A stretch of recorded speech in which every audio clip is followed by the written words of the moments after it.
Dan and Deb became increasingly in season 2 these villainous characters. I mean, Dan always had been, but Deb sort of teamed up with Dan because she was adverse to the Haley and Nathan marriage.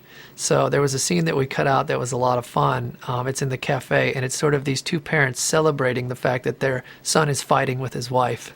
And they sort of made a really cool meal out of it.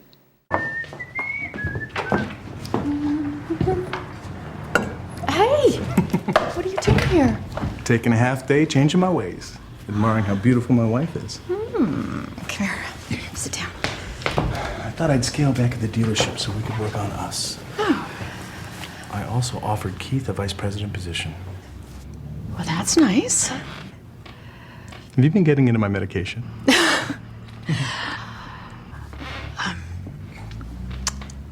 Nathan and Haley are fighting. I heard her talking with Karen. So we're thrilled that our son is unhappy. Yeah, I can get on board with that. Hey, Deb. Yeah. Dan.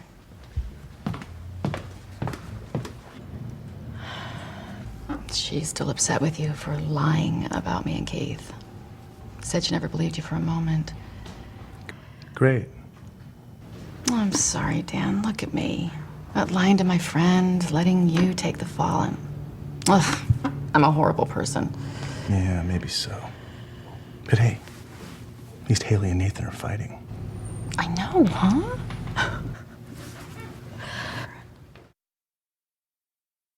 Haley and Peyton became friends towards the end of season 1, and it was, again, two characters who seemingly wouldn't have anything in common, and they, out of that disparity, blossomed a great friendship.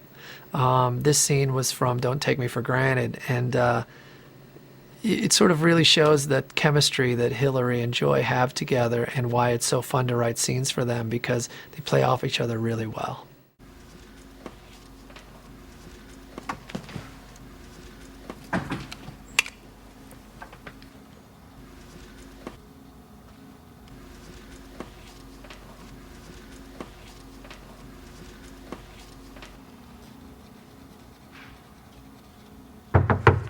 Clothed yet?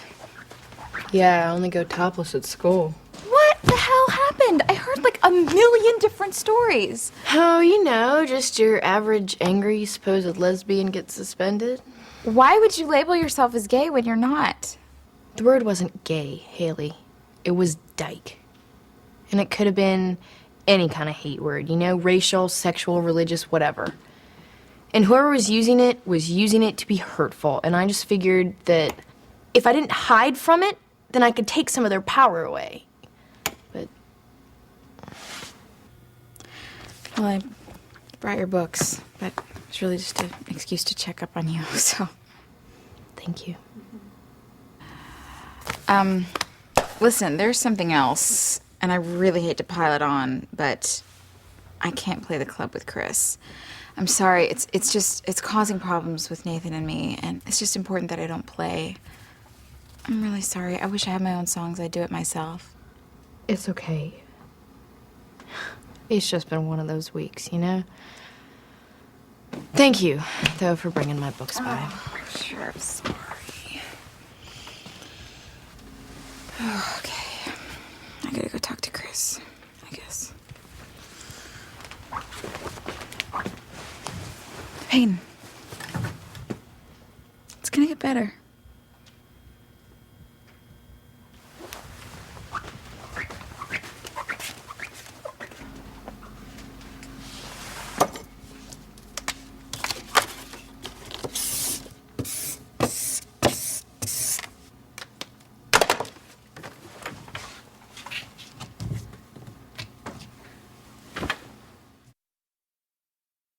This scene accomplished two things for us. One was the character of Jules was new, and it was an opportunity for her to sort of get a job at Trick and start to infiltrate the world of Tree Hill and be closer to our principal actors.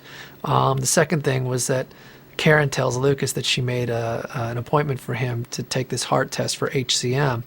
I felt that it was a little too early for that storyline, to accelerate that storyline, so I wanted to slow it down. So we lifted the scene from the episode, but it's certainly worth fans having a look. Great first impression, huh? Sorry I'm late. Do you got any aspirin? In the back. You okay? I'll be fine. I just got a headache. Hey, coworker. Hi, Jules. It's kind of weird having Keith's girlfriend around, huh? Well, he said she needed the money. And you have a heart of gold. Speaking of hearts, Mom. I made an appointment for you with Dr. Mitchell. Tuesday after school. You will be there, or I will have you picked up by the police. If there's anything wrong with my heart, Mom, trust me, it is an HCM. Save the poetry. If you're not there, it won't be your heart that kills you.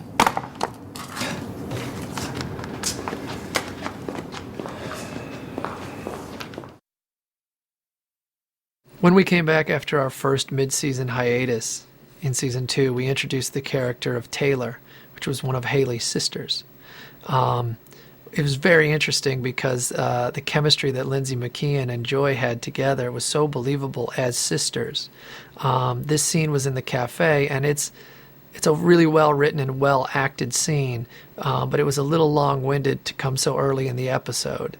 So I chose, instead of giving the fans all of this information about their relationship, I chose to let that come out as we sort of slowly arced Taylor's journey in the world of Tree Hill.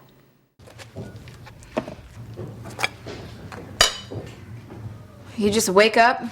It's after 6.